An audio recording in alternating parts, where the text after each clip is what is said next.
Presidente, começar me dirigindo a todos os representantes que estão aqui na mesa para esse debate, aos parlamentares, aos jovens, adolescentes, à representação da sociedade civil organizada que está aqui junto com a gente hoje para esse encontro na casa.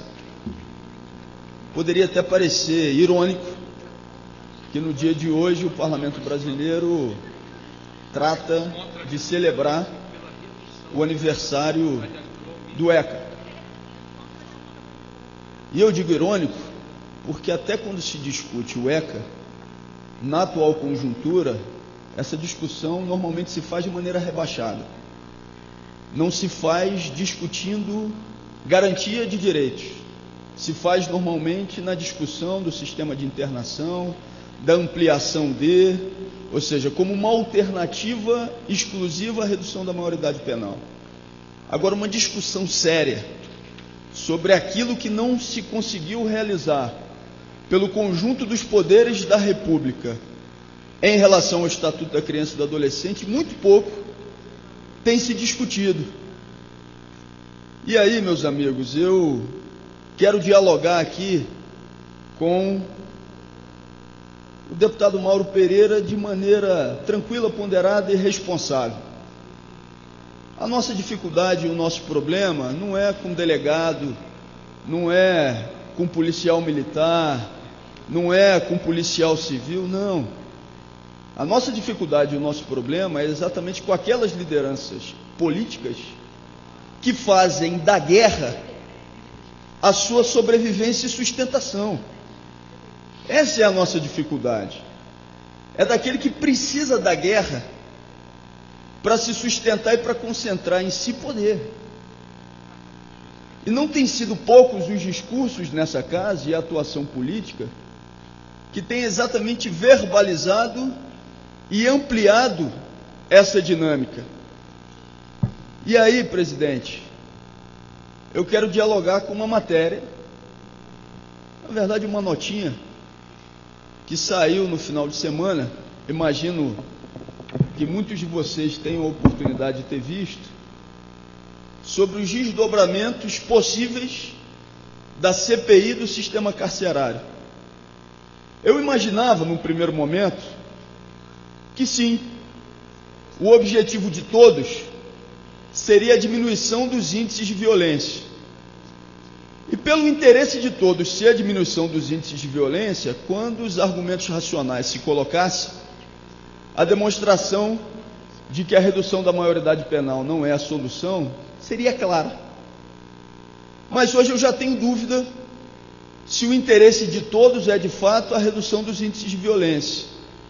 Quando eu vi como uma repercussão de matéria de jornal que até esse momento não foi desmentida, como uma das soluções elencadas pela própria casa é a terceirização, privatização do sistema carcerário brasileiro.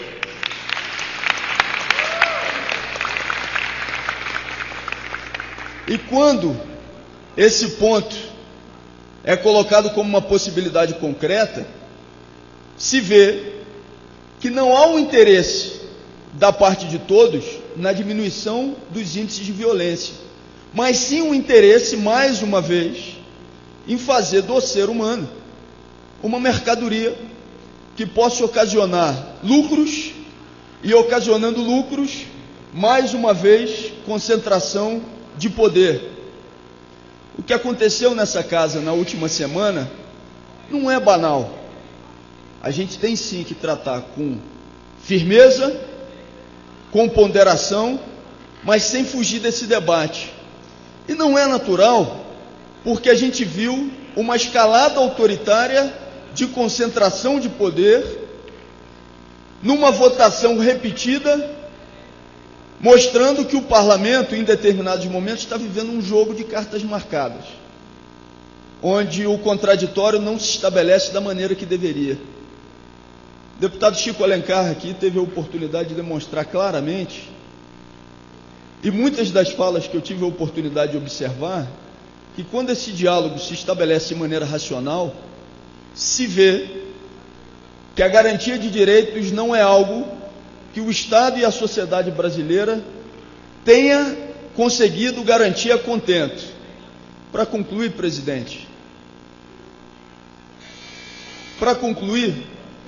eu gostaria de dizer que em qualquer discussão que essa casa venha fazer, que a gente não peque mais uma vez pela simplificação,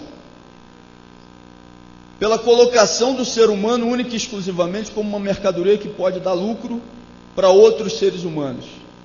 Que o Estatuto da Criança e do Adolescente seja avaliado, discutido e implementado com a seriedade que ele merece. Que a gente não tenha na discussão a divisão entre aquelas bancadas que imaginam que única e exclusivamente com um projeto punitivo e seletivo vão fazer com que a juventude brasileira não tenha os seus direitos por mais décadas e décadas respeitados. Então eu gostaria de, no momento de hoje, nesse exato momento, ter a oportunidade, eu já encerro a minha fala, de solicitar que a Câmara dos Deputados, na discussão dessa semana, tenha sim os ouvidos abertos para a sociedade brasileira. A mesma sociedade brasileira que, se questionada, como disse o deputado Chico Alencar, se a juventude brasileira tem os seus direitos respeitados e garantidos, eu não tenho dúvida que vai dizer que não. E é obrigação do parlamento, é obrigação dos representantes trabalhar por uma garantia de direitos que seja robusta e profunda. Redução não é a solução. Estatuto da Criança e do Adolescente, sim, mas como garantia verdadeira de direitos da juventude brasileira. Muito obrigado. Obrigado, deputado Glauber. Professora Dorinha, deputada Dorinha Rezende.